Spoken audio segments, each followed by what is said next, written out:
Hi, everyone. I'm Sara, and this is What's Your Story? Here we're going to chat with the giants of history.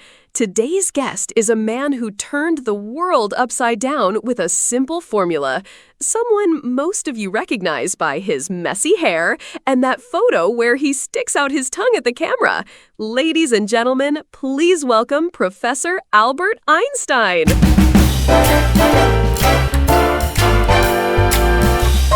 Mr. Einstein, what's your story?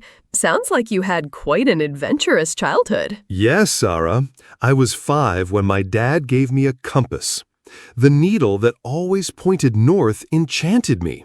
I thought, the world has a secret. I have to find it. So you were a scientist from childhood. But is it true you didn't talk until you were 4? Yes, my family thought something was wrong with me, but I was just organizing sentences in my head. When I finally started speaking, they couldn't shut me up. You loved music, right? Where did the violin come from? My mom taught me. May she rest in peace. I was 6, and Mozart and Bach felt like they were talking to me.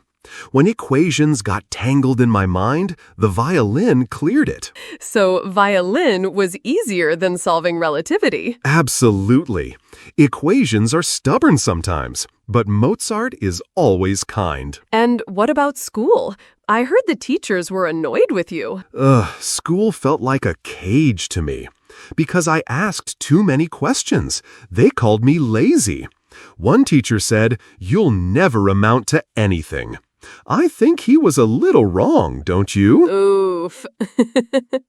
Kids, if your teachers say you can't, just remember Einstein. By the way, what strange questions did you ask your teachers as a kid? Tell us in the comments.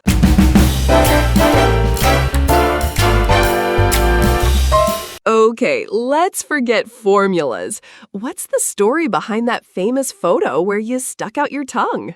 It was my 72nd birthday, and the photographers wouldn't leave me alone. I said, "You want a smile? Here," and stuck out my tongue. It became my signature protest against this world full of pretenses. Now that photo's on t-shirts and mugs and everywhere. Did you ever think it would go that viral? No, but if I'd known, maybe I'd have stuck my tongue out even more. Let's talk about that famous formula, E equals mc squared. How did you come up with relativity while working at the patent office? Sara, I was doing paperwork by day, but my mind was in the galaxies. One day I thought, what if I could ride on a beam of light? What would the world look like? That question led me to special relativity. So you were daydreaming in the middle of boring tasks? Didn't your boss get mad? Well, you have to act like you're working so your boss thinks you are. Special relativity says time and space aren't fixed, unless you go fast. Then time slows down for you. Whoa, our brains just froze. Can you give us a simple example? Imagine you're on a spaceship traveling at light speed. 1 year passes for you, but your friends on Earth age 10 years. Time is like a rubber band. It can stretch. So if I want to stay young, I should ride a spaceship. Yeah, but watch out for black holes. Then I moved on to general relativity.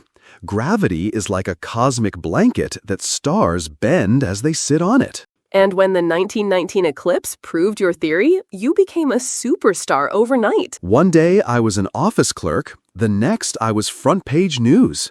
But I was just chasing answers to my questions.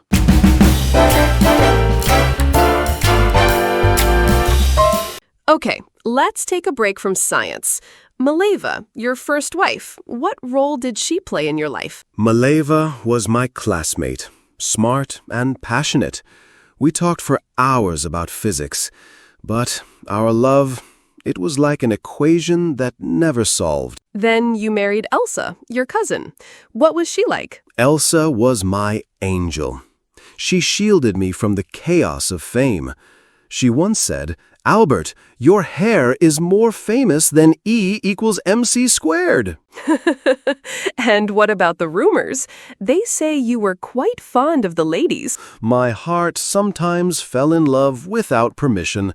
I was interested, yes, but loyalty, well, that was a tough lesson I never fully learned. Your children, Hans, Albert, and Edward, how were you as a father? They were the light of my life. Hans became an engineer. Edward was a sensitive poet, but illness troubled him. Fame kept me away from them.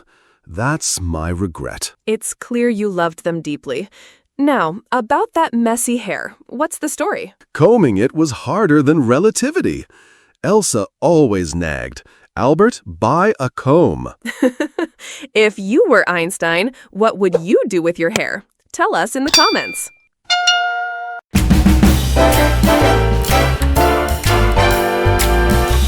You were a pacifist, but your letter to Roosevelt led to the atomic bomb. Isn't that a contradiction? The biggest mistake of my life. I was afraid the Nazis would build a bomb. I warned them, but Hiroshima broke my heart. Is that why you fought so hard for peace? Yes. I said, the world is dangerous, not because of bad people, but because of those who stay silent. If you were alive today, what problem would you solve? A theory to unify the universe. And maybe I'd teach people to be kinder. What do you think? I think first you should teach us to comb our hair. Any final words, Mr. Einstein? Stay curious. Play the violin. And never be afraid to imagine. That was our chat with Albert Einstein, the man who changed the world with a violin, a formula, and a cheeky tongue. Thanks for watching. If you enjoyed this talk, give us a like, hit subscribe, and tell us in the comments, who should we chat with next? Mozart? Marie Curie? Maybe Da Vinci? But until next time, don't forget to brush your hair.